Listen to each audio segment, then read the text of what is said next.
I would raise that same concern if Did the ranking if one of member our not call members us was attacking Nazis? me. All right. Secondly, Proceed with secondly, unanimous consent. Secondly, unanimous consent. I have asking unanimous consent to submit a document entitled "Trump Wants to Cut Funding to Sanctuary Cities and Towns, but They Don't Actually Violate the Federal Law." Without objection to order, Chair now recognizes Ms. Lee from Pennsylvania.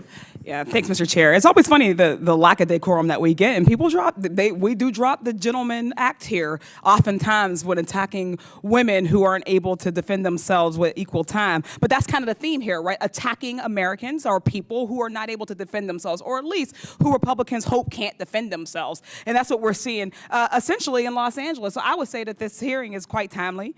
What's happening with ICE and the military in Los Angeles is terrifying, and is directly caused by Trump's policies and his cruelty. It was Trump's overzealous ICE agents who started this specific incident. And now they want us to get bogged down in arguing over the right types of protest, or the right types of way, or the right way to defend yourself, the mythical perfect type, so that we could ignore that Trump is the one who is escalating all of this. Trump is the one who ordered in thousands of National Guardsmen over the objection of Governor Newsom, something that hasn't been done since 1965. Trump is the one deploying Marines, not on an enemy abroad, but on the American people who are exercising their First Amendment right in this instance.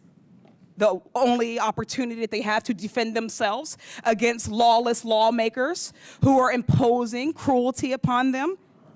For a party of so-called law and order folks, they sure are stampeding over people's constitutional rights and intentionally inciting more chaos, more fear, more anxiety, and increasing the likelihood that people will get hurt.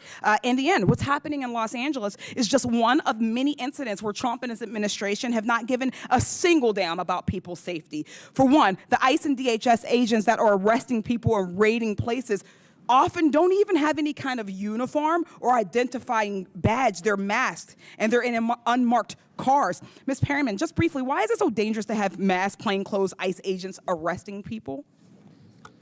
So I'll just thank you, Congresswoman, for your question. I'll go back to what I said before, that we know our Constitution recognizes and our country recognizes the importance of trust between local law enforcement, the federal government, and governors. And what we're seeing here is a breach of trust. It's an escalation, and it's dangerous for the American people. Trump said he was only going to go after undocumented criminals, but that's clearly not the case. Whether through incompetence or straight up racial profiling, ICE and DHS agents are wrongfully arresting U.S. citizens. We've talked about it today, and catching these mistakes often happens too late, after an American citizen has already been illegally thrown into another country, and Trump's administration is doing nothing to get them back. These agents are also going into previously protected spaces, as we've discussed, like churches and schools and hospitals. DHS agents tried to get into an elementary school by lying that they had the permission from the parents. That is a cartoonish level of evil.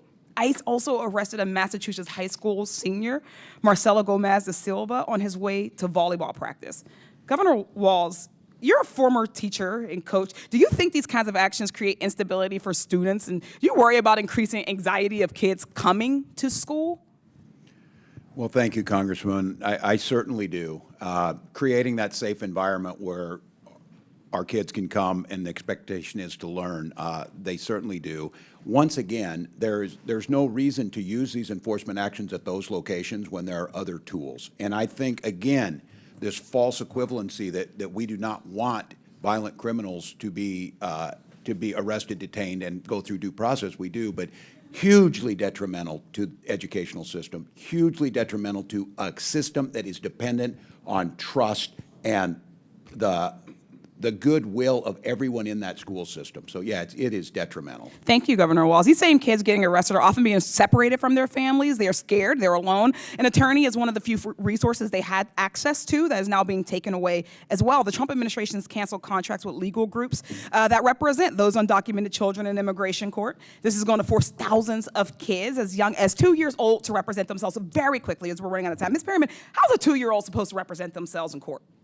A 2-year-old can't represent itself in court, him or herself in court. And I'll just say that we are in court every single day seeking to try to ensure that people have access to legal representation, which of course this administration is really seeking to curtail. They're seeking to ignore due process rights. I was going to say, Every would you say that it person- is due process if a 2-year-old is left to represent themselves? Absolutely. It's a flagrant violation of our Constitution. It's also something that shocks the conscience. We'll leave it there. Thank you. I yield back. The witnesses have requested a 15-minute bathroom break, but before we do that, I'm going to go to Dr. Fox for 5 minutes of questions. After Dr. Fox, we'll take a 15-minute break for the witnesses, and then we'll start back